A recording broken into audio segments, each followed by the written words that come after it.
The following marketing information and discussion is provided for informational purposes only. It is not intended to be used as professional guidance or consultancy. You should find an agency for that. Comexis is a digital marketing agency, so feel free to hire us, but otherwise, just enjoy the show.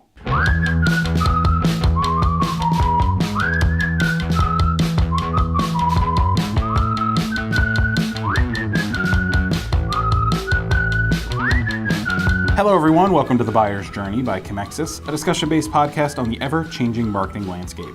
I'm Matthew Margordi, the social media content producer here at Comexis. I am Len Ward, the managing partner at Comexis. And I'm Josh Lyons, the digital marketing coordinator here at Comexis. So it is Tuesday, and on Tuesday we talk about the consideration phase of the buyer's journey, but as I mentioned in the last episode, all this week we're talking about earnings calls and earning reports for the different platforms and companies that we often are using. So today we are talking about Google and Alphabet, and typically in the consideration stage of the buyer's journey, we're talking about cost per click, different Google ads, things like that, because they all tie very well into the consideration stage. We also talk about YouTube, not to say that this is the only phase that we use those tactics in, but it is, when I think of the consideration stage, I think of Google. So here are some Alphabet reports compared to Wall Street expectations. So earnings per share was $11.90 per share, X items versus $10.61 expected per Refinitiv survey of analysts. Revenue was $36.34 billion versus the expected $37.33 billion per Refinitiv survey. Traffic acquisition cost was $6.86 billion versus the $7.26 billion expected, according to FactSet. Paid click ads on Google properties were up 39%, and cost per click on Google properties were down by 19%. So a lot of this information that I'm about to talk about was pulled from a Steve Kovac article on CNBC, and he points out that CFO Ruth Porat thinks that Google is having a YouTube problem. So on Monday, after the report that ad revenue grew 15% versus the 24% it saw last year, Google's parent company Alphabet saw its stock drop 8%. So there's a quote from Porat that YouTube might have been one of the issues. And this is the quote: "While YouTube clicks continue to grow at a substantial pace in the first quarter, the rate of YouTube click growth rate decelerated versus a strong Q1 last year, reflecting changes that we made in early 2018, which we believe are overall additive to the user and advertiser experience," Porat said on the company's earnings call. She did not expand exactly what the changes on YouTube led to the poor ad revenue growth, and Google's not saying anything beyond her statements on Monday, though I think we can take a guess on the multiple YouTube advertising scandals that happened last year. There was actually 7 or 8 of them, that is probably what she's referring to. CNBC did get a statement from a Google spokesperson who sort of downplayed the amount of revenue generated by bad content on YouTube. Here's the quote: "There's a misconception that YouTube makes money off of recommending radical content, but the truth is that very little of this content makes any kind of meaningful money. In fact, when we cleaned up our partner program to remove bad actors last year, we made it clear that 99% of those impacted creators were still making less than $100 a year," the statement said. So basically, they are less worried that them removing bad actors was actually giving them money, and therefore it should not have actually reduced their ad revenue all that much from YouTube. There's another quote from a JP Morgan analyst in a research note written on last Tuesday. They said that YouTube has increased its focus on responsibility and safety, and it adjusted its algorithm in Q1 to reduce recommendations of content that come close to violating guidelines or is misinformed or harmful. We don't think a single clear answer for Google's deceleration, but a number of factors are at work. What do we think? I said it last week when I saw it. I felt as if Google's numbers were troubling. It doesn't necessarily mean that I would recommend having clients move out of Google. There's no way. I think that again, let's preface by saying we speak in regards to what we would have our clients put their ad dollars in. That's it. But the elephant in the living room that Google doesn't want to talk about, and I know a lot of people have already talked about this a million times, is that Google's just running out of real estate on the first page. They're just running out of real estate. about what they can pay-per-click. Pay-per-click has been one of their largest, if not leading drivers of running this business for the last better part of a decade. From what we understand, and we did our research here before the podcast and before, and last week, is that we don't think that they have released the real YouTube numbers yet. So that's been a complaint of a lot of portfolio managers, that they're not releasing all of the numbers. I do think that YouTube had a problem in regards to some of their content being or their ads being lined up against content that you don't necessarily want it to be lined up against. I definitely think that's a problem. Is it a problem that's hurting this stock? No. There's more money going into YouTube ad dollars than almost any time before. So I think this is a smoke screen, a shell game, to where Google's not acknowledging the elephant in the living room. And again, you are running out of space on the first page of Google. Where do you intend to have all of these consideration and purchase stage people find these ads? What is going to be your next step? We talked in the podcast yesterday about how Facebook and Twitter did a complete redesign of their site. And while yes, it's for user experience, it's more to maximize ad dollars. Our guess here would be at some point Google's probably going to come out and redesign the way their page looks, where it's not just a search bar, or maybe there's some other stuff that factors in where they can get more ad dollars. But this is definitely concerning. I think the number one complaint we hear from clients is that the cost per click is going up, my ads aren't showing, what's going on with this? And the reality of the situation is there's so much inventory that Google has to cycle through that inventory can only run on a certain amount of spots on the first page. So they've painted themselves in a corner. To use YouTube as a scapegoat, I think, is really, really weak on Google's behalf, because that's exactly what they're doing.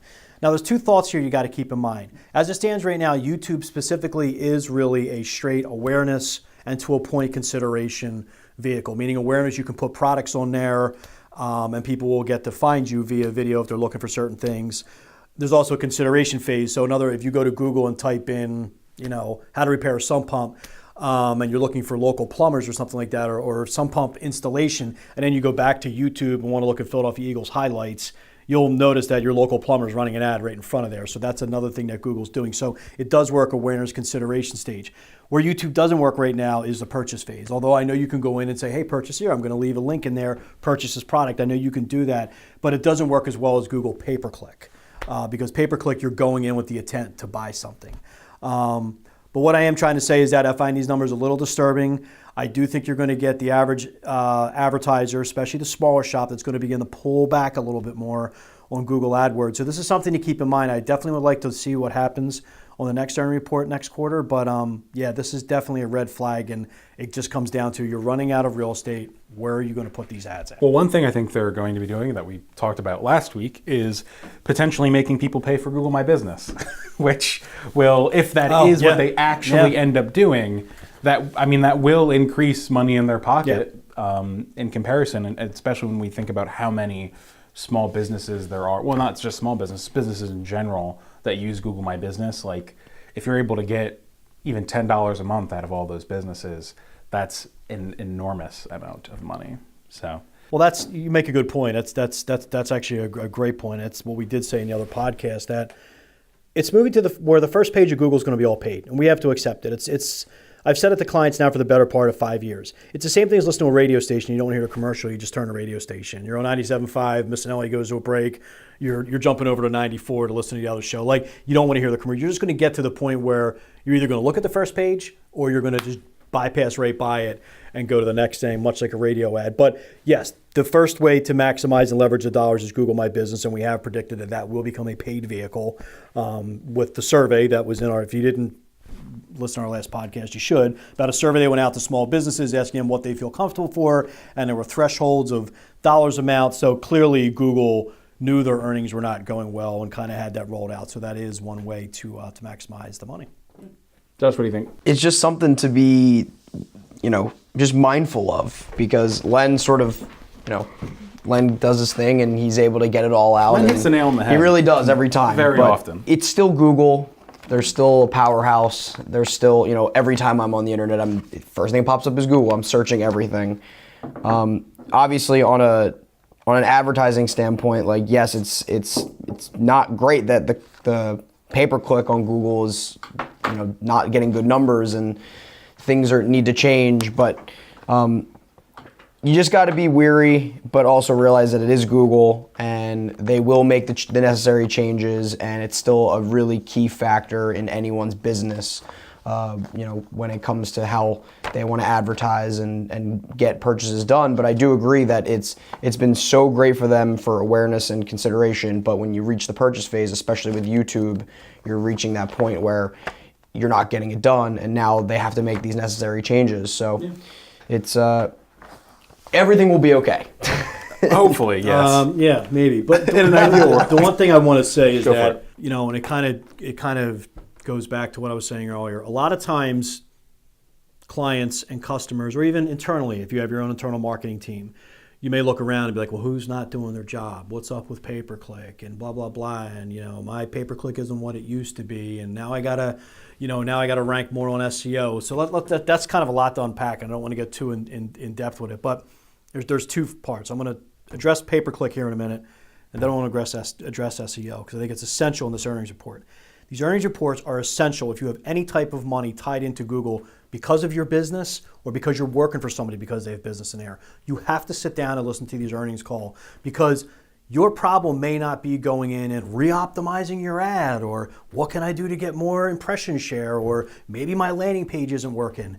Maybe, just maybe, doesn't matter what the hell you do, is that there's just not enough time to show your ad. So yeah, if you want to maybe ramp your budget up to $50 a click on a $5 per click thing, well, hell yeah, Google's going to put your rate up there. Mm-hmm. That's what it's coming down to. They're going to try to basically, it's just now just a straight outbid everybody and you're going to show. So before you beat yourself up and saying my pay-per-click campaign's not working or we have to completely change the whole team doing our pay-per-click, maybe you should dig through the numbers and realize, wait a minute, are these numbers kind of directly affecting? Were we historically doing really good on pay-per-click and now nothing's changed? Like we've made our changes, we've done well, but now we've noticed like there's a slow matriculation all the way down.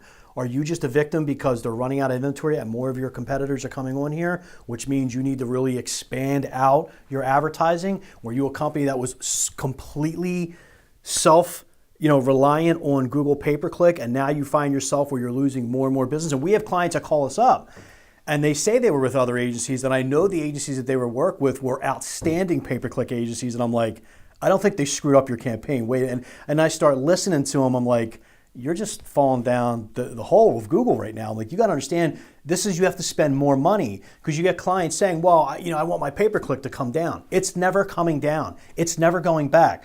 You think Google's going to walk in and be like, you know what, guys, I want to give you a bunch of money back because you're spending too much money. The shareholders definitely want to hear that too. We've moved to the point where you need to spend more money on pay-per-click. Screw all the optimization, all the other stuff. Yes, that works to a point, but that's where we are. Now, over to SEO. This is the conversation I have with clients all the time. Anybody who knows me in the business world, I am SEO at its core. I was a freelance SEO person. After my days when I worked on Wall Street, I learned this when I was part of an e-com startup. It's in my DNA. I love it. I truly believe in it, but I am the first to say it's not on its deathbed, but it no longer carries the weight that it did when I was doing this 10 years ago.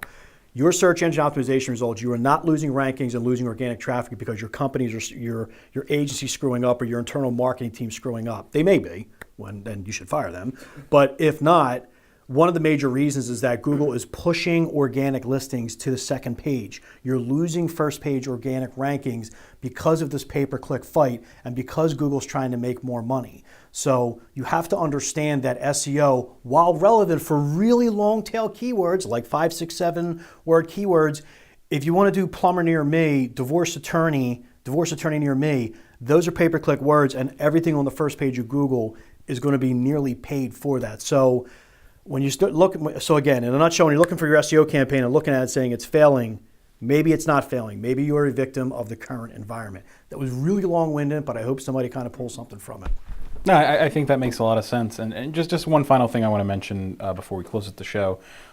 Jim Cramer, CNBC host, mentioned, I think, something that was also pretty poignant. Not super related to advertising, but it's related to Google's sort of slow deceleration rate.